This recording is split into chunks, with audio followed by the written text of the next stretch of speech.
Hello and welcome. Get yourself comfortable with a warm drink of something, or in my case, a surprisingly decent local beer. Now, if this were not real, it would be hilarious. However, it is. What's more, it is terrifying.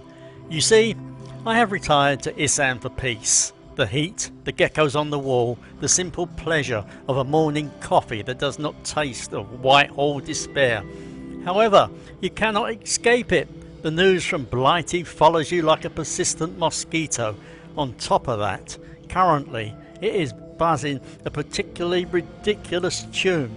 It is as if Keir Starmer has decided to audition for the lost episode of The Strange Vanishing of Julia Quack, or some other wireless absurdity, but forgotten to tell the rest of the country we are all now characters in his political farce. The central plot, you ask? The great Brit Card, a digital identity card wheeled out like a rusty old prop from a storage cupboard. A distraction, of course. A shiny bauble to make the British public look over here, while over there the entire asylum system is collapsing like a deck chair under a sumo wrestler. The one in, one out deal with the French do not make me laugh. It was faltering before the ink was dry. Flights taking off with more cabin crew than deportees. Legal challenges sprouting up like mushrooms after the rain. It is a shambles. Nevertheless, a distraction from what? Now we get to the puppet master. The man who, I am convinced, has been pulling Starmer's strings all along. Tony Blair. Yes, that Tony Blair. The man who recently admitted with a straight face that he has never so much as boiled an egg or pushed a hoover around in his entire life. He has never cooked a meal.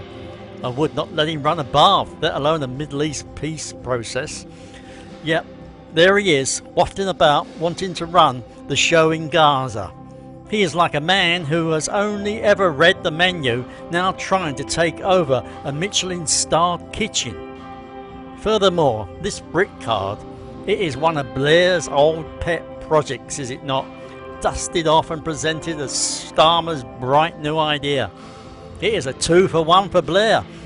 He gets his ID scheme, a perennial favourite of the control enthusiast, and he provides a lovely, noisy distraction from his protege. Meanwhile, civil liberty groups are rightly screaming that it will push vulnerable people further into the shadows.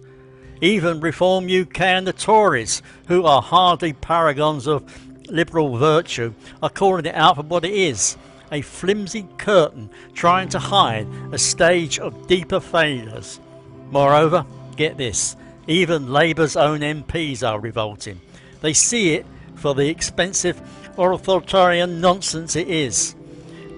When your own team is kicking the ball into their own net, you know your game plan is rotten.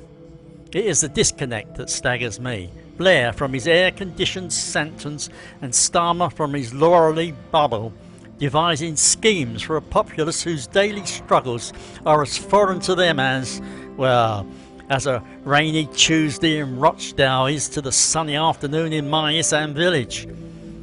They are playing Sim City with real people's lives. So, where does this farce go next?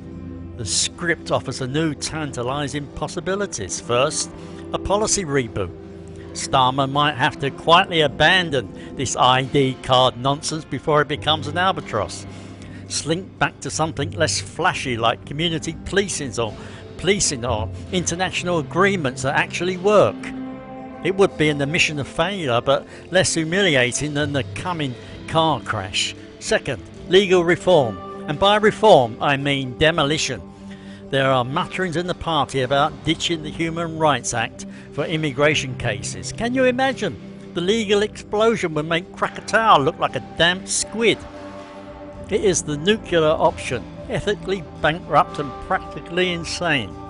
Third, a leadership challenge. Enter stage left Andy Burnham, the King of the North, he is circling and you can feel it.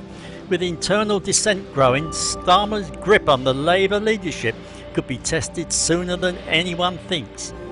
One too many missteps and the party might decide it needs a new lead actor. And finally, public backlash. If this ID scheme gains any traction, expect the British public to do what it does best: complain and then organise. Mass petitions, protests in Parliament Square, legal challenges from every civil rights group under the sun. Brits are stubborn. Brits are a stubborn lot when they feel their liberties are being nibbled away. It is a magnificent mess, is it not? A comedy of errors written by a ghost from the past and performed by a cast that does not know its lines. And while the real issues, the boats, the processing, the integration fester on. Therefore, I shall sit here in the Thai heat, dodging the rain while watching it all unfold. It is better than any soap opera. More absurd, certainly. On top of that, infinitely more frightening. Nevertheless, if you are going to watch a farce, you might as well have a commentary from someone who recognises one. Even if that someone is just a grumpy old git sipping his beer thousands of miles away. Now, what do you think? Is Starmer the star of his own radio comedy, or is it a full-blown tragedy? However, more importantly, would you trust Tony Blair to make you a cup of tea? So, let me put you all straight. A man who has never cooked a meal, never cleaned a house, and maybe never run a bath, now wants to run Gaza and digitise every Brit's identity. Tony Blair, the man who saw himself becoming President of Europe, now wants to become the Governor of Gaza.